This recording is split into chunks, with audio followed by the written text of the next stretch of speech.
KGF chapter 2 ಈ ಚಿತ್ರ release ಆಗಿ ಮುಂದಿನ ತಿಂಗಳು ಏಪ್ರಿಲ್ ಬಂದರೆ 3 ವರ್ಷ ಎಲ್ಲ ಅಂದ್ಕೊಂಡಿದ್ದ ಥರ ಆಗಿದ್ರೆ ಈ 3 ವರ್ಷದಲ್ಲಿ ಏಪ್ರಿಲ್ 14ನೇ ತಾರೀಕು ಅದು ರಿಲೀಸ್ ಆಗಿದೆ. ಏಪ್ರಿಲ್ 10ನೇ ತಾರೀಕು ಟಾಕ್ಸಿಕ್ ಸಿನಿಮಾ ಬರಬೇಕಾಗಿತ್ತು. ಆದರೆ ಕೆಲವು ಕಾರಣಗಳಿಂದ ಆ ಚಿತ್ರ ಸ್ವಲ್ಪ ಮುಂದೆ ಹೋಗಿದೆ.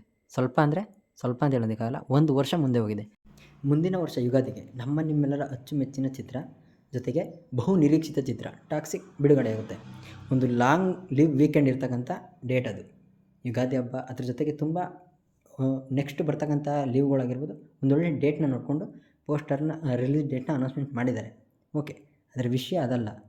KGF ಚಾಪ್ಟರ್ 2 ರಿಲೀಸ್ ಆಗಿ ಜೊತೆಗೆ ಟಾಕ್ಸಿಕ್ ರಿಲೀಸ್, ಈ ಎರಡು ಅಂತರ ಹತ್ತತ್ರ 4 ವರ್ಷ, ನಿಯರ್ 4 ವರ್ಷ ಆಗಿರುತ್ತೆ. ಸೊ ಈ ಥರ ಒಂದು ಅಂತರ ಯಾವ ರೀತಿ ಆಗುತ್ತೆ ಅನ್ನೋ ಜಸ್ಟ್ ನಿಮ್ಮ ಒಪಿನಿಯನ್ ಪ್ರಕಾರ ತಗೊಳ್ಳೋದಾದರೆ ಫೈನಲ್ ಔಟ್ಪುಟ್ ಬಂದಾಗ ಈ ಗ್ಯಾಪು ಮ್ಯಾಟ್ರ್ ಆಗಲ್ಲ.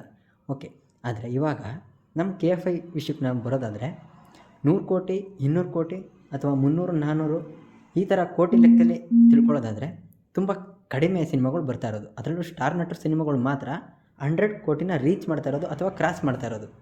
ಅದರಲ್ಲೂ KGF ಚಾಪ್ಟರ್ 2 ಆರ್ ಚಾಪ್ಟರ್ 1 200 ಕೋಟಿ ಮೇಲೆ, 1000 ಕೋಟಿ ಮೇಲೆ ಈ ಥರ ರೀಚ್ ಆಗಿತ್ತು.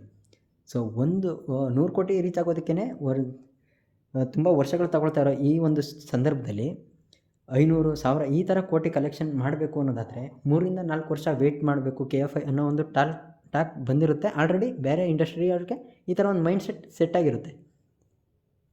ನಾನು KFI ಪಾಯಿಂಟ್ ಆಫ್ ವ್ಯೂವಿಂದ ಈ ವಿಷಯ ಹೇಳೋದನ್ನ ಹೊರತು ಬೇರೆ ಇಂಟೆನ್ಷನಿಂದಲ್ಲ. ಇನ್ನು ನೆಕ್ಸ್ಟು ಈ ಪೋಸ್ಟರ್ ಕಡೆ ಬರೋದಾದರೆ, ನಾನು ಜನವರಿ ಮಂತಲ್ಲಿ ಟೀಸರ್ ಎಕ್ಸ್ಪೆಕ್ಟೇಷನ್ ಜೊತೆಗೆ ರಿಲೀಸ್ ಡೇಟ್ ಅನೌನ್ಸ್ಮೆಂಟ್ನೂ ಕೂಡ ಮಾಡ್ತಾರೆ ಅನ್ನೋ ಒಂದು ಎಕ್ಸ್ಪೆಕ್ಟೇಷನ್ಸ್ ಇಟ್ಕೊಂಡಿದ್ದೆ. ಬಟ್ ಅವಾಗ ಆಗಿಲ್ಲ.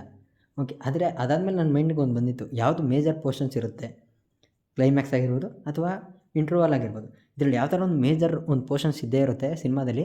ಆ ಒಂದು ಮೇಜರ್ ಪೋರ್ಷನ್ಸ್ ಅಲ್ವಾ, ಇಲ್ಲ ಒಂದು ಲಾಂಗ್ ಶೆಡ್ಯೂಲ್ ಯಾವುದಿರುತ್ತೆ ಅದನ್ನು ಮುಗಿಸಾದ್ಮೇಲೆ, ಆ ಶೂಟೆಲ್ಲ ಕಂಪ್ಲೀಟ್ ಆದಮೇಲೆ ರಿಲೀಸ್ ಡೇಟ್ ಅನೌನ್ಸ್ಮೆಂಟ್ ಮಾಡ್ತಾರೆ ಅನ್ನೋ ಒಂದು ಸ್ಕೆಚ್ ನನ್ನ ತಲೆಯಲ್ಲಿತ್ತು. ಒಂದು ಮೇ ಬಿ ಈ ಟೈಮ್ ಮಾಡ್ತಾರೆ ಅಂತ. ಐ ಥಿಂಕ್ ಈ ಪೋಸ್ಟರ್ನಲ್ಲಿ ಬಿಟ್ಟಿರ್ತಕ್ಕಂಥ ಆ ಒಂದು ನೀವು ನೋಡ್ರೆ, ಆ ವಿಜುವಲ್ ನೋಡ್ರೆ ನಿಮ್ಗೆ ಗೊತ್ತಾಗಿರುತ್ತೆ. ಕೈಲೊಂದು ಗನ್ ಹಿಡ್ಕೊಂಡು ಬರ್ತಾ ಇರೋದು, ಮತ್ತು ಹಿಂದೆಗಡೆ ಎಲ್ಲ ಫೈರ್ ವರ್ಕ್ಸ್ ಆಗಿರೋದು, ಇದೆಲ್ಲ ನೋಡಿದ್ರೆ ಗೊತ್ತಾಗುತ್ತೆ ಇದು ಯಾವುದೋ ಒಂದು ಮೇಜರ್ ಪೋರ್ಷನ್ಸ್. ಐ ಥಿಂಕ್ ಇದು ಒಂದು ಕ್ಲೈಮ್ಯಾಕ್ಸ್ ಆಗಿರಬೇಕು, ಇಲ್ಲ ಇಂಟರ್ವಾಲ್ ಸೀನ್ ಆಗಿರಬೇಕು. ಈ ಥರ ಒಂದು ಸಿಚುವೇಶನ್ ಮೇಜರ್ ಪೋರ್ಷನ್ಸ್ ಕಂಪ್ಲೀಟ್ ಆದಮೇಲೆ ಇವರು ರಿಲೀಸ್ ಡೇಟ್ನ ಅನೌನ್ಸ್ಮೆಂಟ್ ಮಾಡಿರೋದು. ಜೊತೆಗೆ ಇಂಗ್ಲೀಷ್ ಲ್ಯಾಂಗ್ವೇಜಲ್ಲೂ ಕೂಡ ಶೂಟಿಂಗ್ ಆನ್ ಟೈಮ್ ನಡೀತಾ ಇರೋದ್ರಿಂದ ಸ್ವಲ್ಪ ಡಿಲೇ ಆಗ್ತಾಯಿದೆ. ಓಕೆ, ನಿಮಗೇನು ಅನಿಸುತ್ತೆ ಈ ಒಂದು ಲಾಂಗ್ ಸ್ವಲ್ಪ ಪೋಸ್ಟ್ಪೋನ್ ಆಗಿರೋದು, 1 ವರ್ಷ ಪೋಸ್ಟ್ಪೋನ್ ಆಗಿರೋದ್ರ ಬಗ್ಗೆ ನಿಮ್ಮ ಒಪಿನಿಯನ್ ಏನು? ಇದನ್ನು ಕಮೆಂಟ್ ಸೆಕ್ಷನಲ್ಲಿ ತಿಳಿಸಿ. ಮತ್ತೆ ಸಿಗ್ತೀನಿ.